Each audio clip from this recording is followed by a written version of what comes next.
سب سے پہلے آپ تمام دیکھنے اور سننے والوں کو السلام علیکم۔ آج ایک بار پھر سے ریکویسٹ ہے، اس ویڈیو کو کمپلیٹ دیکھیے گا بنا ایک بھی سیکنڈ کو سکپ کیے۔ چلو بھائی دیکھو اب میں کیا کرتا اور خود پیر صاحب کا ویڈیو بیان موجود ہے یہاں ریکارڈ، وہ کہتے ہیں میں ایک دن بھی مدرسے کو نہیں گیا، میں جھاڑو بیچا کرتا تھا، میں ادھر لگایا کرتا تھا۔ ہیرے کی جو قدر ہوتی ہے نا وہ جوہری جانتا ہوتا ہے، تمہارے جیسے کمینے لوگ نہیں جانتے۔ مطلب اگر کوئی عالم دین یہ کہتا ہے کہ میں عالم نہیں ہوں تو تمہارے نزدیک یہ عالم نہ ہونے کی دلیل ہے۔ اگر تمہارے نزدیک یہ عالم نہ ہونے کی تعریف ہے نا، تم سے بڑا جاہل کوئی نہیں ہے۔ پھر مفتی وقار الدین مدنی رحمۃ اللہ تعالی علیہ آپ کیا ارشاد فرماتے ہیں کہ مولانا الیاس قادری صاحب 22 سال سے میرے پاس آ رہے ہیں اور مجھ سے مسئلے پوچھ کے عالم بنے ہیں، اور میں نے ان کو اپنی خلافت سے بھی نوازا ہے۔ ہاں جی، دسو ہن کتنے گیا تھا 8 سال دا درس نظامی؟ سر جی 22 سال سے لگاتار ایک بندہ ایک مفتی اسلام کی بارگاہ میں حاضر ہو رہا ہے، اور یہ بات وہ نہیں کہہ رہا جو حاضر ہو رہا ہے۔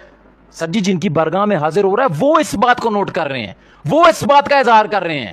اس کو کہتے ہیں علمی سند۔ اور صرف عالم نہیں کہا، آگے فرماتے ہیں میں نے خلافت سے بھی نوازا ہوا ہے ان کو۔ یار آپ مجھے ایمان سے بتاؤ کہ ایک بندہ جو مفتی اسلام ہے، اتنا بڑا قد کاٹ ہے جس بندے کا، کیا وہ کسی جاہل کو خلافت دے سکتا ہے؟ اور اگر تم یہ بات کرتے ہو کہ کسی عالم کا اپنے لیے یہ الفاظ کہنا کہ میں تو مدرسے نہیں گیا یا میں عالم نہیں ہوں، مجھے عالم نہ کہا جائے، یہ اس کے عالم نہ ہونے کا ثبوت ہے یا اس کے عالم نہ ہونے کی دلیل ہے؟ تو سر جی آ جاؤ پھر مجدد دین و ملت، آقا نعمت، پیشوائے اہل سنت الشاہ امام احمد رضا خان علیہ رحمۃ الرحمان ایک فتوے کے دوران لکھتے ہیں کہ میرے تو دل پہ کبھی قلب پہ خیال بھی نہیں گزرا کہ میں عالم ہوں۔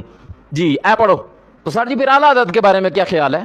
عرب و عجم کے علماء جن کو عالم مانتے تھے، تو جن کو یہ کیڑا تنگ کر رہا ہے نا جی وہ تو درس نظامی نہیں کیا ہو تو وہ عالم کس طرح ہو گئے، تو جاؤ پڑھو فتاوی رضویہ شریف کو۔ اعلیٰ حضرت فرماتے ہیں عالم علم سے ہے، سند سے نہیں ہے۔ بہت سارے ایسے سند یافتہ پھیرے ہوتے ہیں کہ علم سے کوئی علاقہ ہی نہیں ہوتا ان کو۔ اے نیو میں ناجی صاحب نوی ویکھ لو، علم حدیث سے نہ آشنا، علم فقہ سے نہ آشنا، ہاں بھائی گلاں کرنیاں۔ جناب مفتی نادر رضا قادری صاحب جس طرح سے ایک مفتی اور ایک عالم کا اپنے بارے میں کلیم کرنا کہ میں تو جاہل ہوں، مجھے پتہ ہی نہیں کسی چیز کا، میں اسکول سے بھاگا ہوں، مدرسے سے بھاگا ہوں، جب اس کا یہ کلیم کرنا اس بات کی ضمانت نہیں کہ وہ کوئی جاہل ہے، وہ کوئی عالم نہیں ہے، کیونکہ وہ اپنے بارے میں خود کلیم کر رہا ہے، تو یہ پھر اس بات کی بھی ضمانت نہیں کہ اگر ایک شخص آ کے بھائی محفل کے اندر کافی لوگوں کے سامنے یہ کلیم کرتا ہے کہ یار میں ایک جاہل آدمی ہوں، دیکھیں مجھ سے اتنی ایکسپیکٹیشن مت رکھیں، مجھے کسی چیز کا علم نہیں ہے، کیونکہ میں تو 20-22 سال لوگوں سے پوچھ پاچھ کے جو ہے وہ تھوڑا بہت نالج اکٹھا کیے، تو میں ایک پراپر عالم مفتی نہیں ہوں، تو یہ بھی اس بات کی ضمانت نہیں ہے کہ وہ بہت بڑا عالم ہوگا، بھائی بہت بڑا مجدد ہوگا۔ کیوں؟ کیونکہ وہ خود کے بارے میں کلیم کر رہا ہے کہ میں جاہل ہوں، ان پڑھ ہوں، تو یہ دلیل ہے بہت بڑی کہ وہ بہت بڑا علم والا، کیونکہ جب کسی کے پاس بہت زیادہ علم آ جاتا ہے تو وہ خود کو ایک جاہل ڈکلیئر کرتا ہے کہ میں ان پڑھ سے بنتا ہوں، میرے پاس اتنا نالج نہیں ہے، فلاں کے پاس ہے، فلاں کے پاس ہے، تو یہ بھی ضمانت اس بات کی نہیں کہ وہ بہت بڑا مفتی اور بہت بڑا عالم ہوگا۔ اور دوسرے نمبر پہ ابھی الیاس قادری حال ہی میں بیمار ہوا تھا، اس کے گھٹنوں کو بھی درد چل رہا ہے، اور یا آپ کے گھر میں آپ کے ریلیٹیوز کے اندر اللہ نہ کرے کسی کو دل کے وال کا مسئلہ پڑ جاتا ہے، کسی کی ہڈی کا مسئلہ ہو جاتا ہے، کسی کو کوئی بھی ایک مسئلہ سرجری کے حوالے سے پڑ جاتا ہے، تو ایک بندہ بیٹھا ہوا ہے موچی اور وہ خود کے بارے میں کلیم کرتا ہے کہ میں جوتیاں سینے کے علاوہ دل بھی سیتا ہوں، گردے بھی سی دیتا ہوں، اور یہ ہڈیوں میں جو ہے وہ راڈ جو بھی چیز ڈلنے والی ہوتی ہے، اسٹنٹ وغیرہ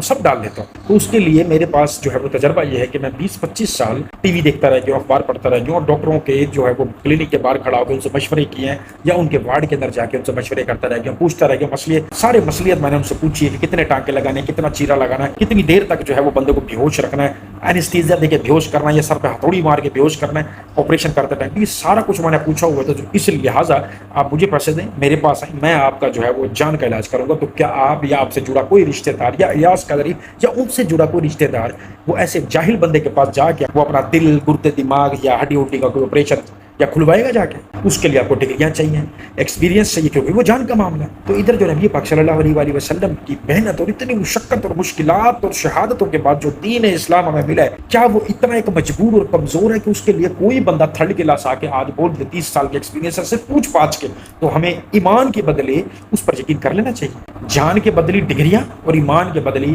بس وہ مفتیوں کی محفل میں بیٹھا ہے تو اس کو ایکسپیرینس آ گیا، تو اس بیس پہ اس کو مجدد، قرآن کا حافظ، قاری، مسئلے پوچھنے والا مفتی اور بہت بڑا پیر غوث الوقت مان لینا چاہیے، کرامتی بابا مان لینا چاہیے۔ تو یہ نادر قادری صاحب،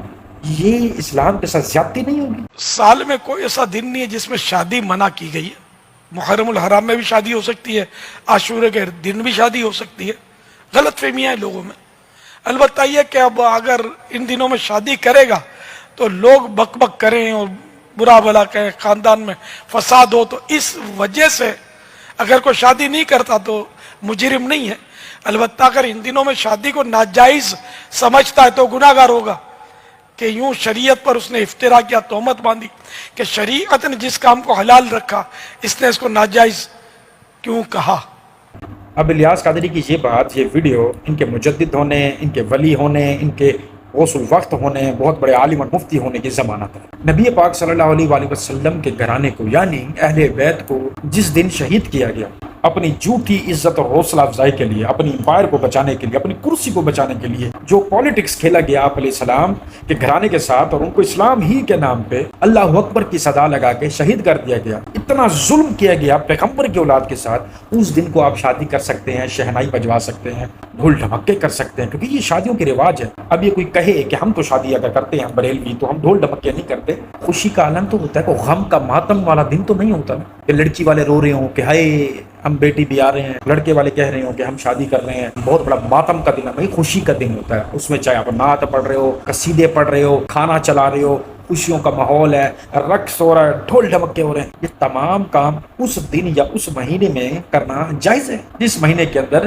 معصوموں کو ناحق قتل کیا گیا اسلام کے نام پہ، جن کے در کا، جن کے گھر کا اسلام تھا، جو جنتی نوجوانوں کے سردار ہیں، ان کو شہید کیا گیا اسلام کے نام پہ اسی دن، شورا کے دن، محرم الحرام کے مہینے میں۔ یہ دین اسلام ہے اور شریعت اس چیز کی اجازت دے رہی ہے بقول الیاس قادری رحمۃ اللہ علیہ کی، اور ان کی بات پہ اس وجہ سے بس یقین کر لینا چاہیے کیونکہ یہ 20-22 سال مفتیوں کے، عالموں کی صحبت میں بیٹھے ہیں، تو جو یہ کہہ رہے ہیں سچ کہہ رہے ہیں کیونکہ انہوں نے تمام مسئلے پوچھے۔ بات پھر وہی آگے، جان کی بدلی ڈگریاں ایکسپیرینس، اور دین کی بدلی ایسے کی تیسی رگڑا لگا دینا، جہاں جس کا دل کرے رگڑا لگاؤ، کیونکہ پوچھنے والا تو کوئی ہے نہیں، روزہ قیامت میں دیکھا جائے گا کیا ہوتا ہے کیا نہیں ہوتا۔ تو آپ کا ان تمام چیزوں کے بارے میں کیا اوپینین ہے کمنٹ سیکشن میں ضرور شیئر کیجیے گا۔ مزارات پر حاجت مانگنے کے لیے نہیں جانا چاہیے کہ ہم گولڈے شریف جائیں گے جناب ہم پیر میر علی شاہ صاحب سے یہ حاجت مانگیں گے، بغداد شریف جائیں گے تو غوث پاک سے یہ مانگیں گے، پیر صاحب سے مانگنا،